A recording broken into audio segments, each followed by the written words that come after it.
ঘোড়াকে করে চলে যেতেন সে নামাজ আদায় করার জন্য। একদিন বোরাকটা ওঠার সময় বোরাকটা উঁচু ছিল, আমার রাসূল পাকের অনেক কষ্ট হচ্ছিল। তখন আমার বড় পীরের রুহানি আব্দুল কাদের জিলানী তার রুহানি আমার রাসূল সাল্লাল্লাহু আলাইহি ওয়াসাল্লামের পায়ের নিচে থেকে তাকে সাহায্য করছিলেন বোরাকে ওঠার জন্য। তখন আমার রাসূল পাক সাল্লাল্লাহু আলাইহি ওয়াসাল্লাম নিচের দিকে তাকিয়ে দেখে যে বড় পীরের রুহানি আমার আব্দুল কাদের জিলানী বাবা রুহানি রাসূলকে ওঠার জন্য সহযোগিতা করছিলেন। তখন আমার রাসূল পাক সাল্লাল্লাহু আলাইহি ওয়াসাল্লাম বলে, হে আব্দুল কাদের রুহানি, তুমি কি চাও?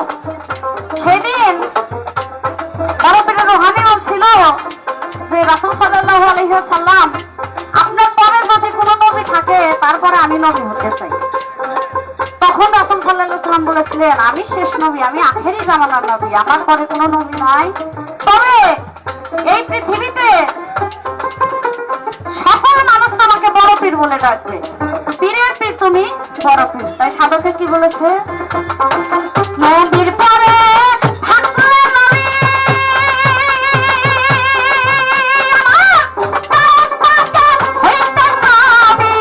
নবীর পরে থাকলে নবী,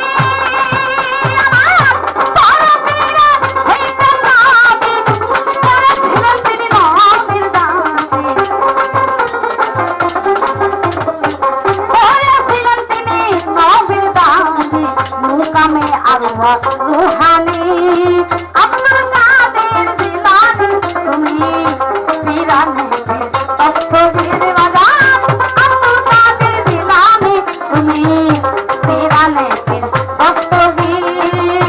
যে করেছে তোমার জীবনী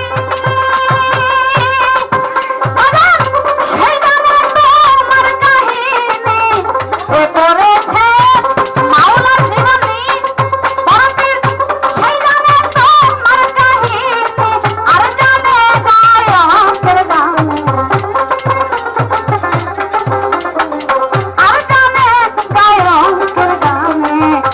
আশিকানে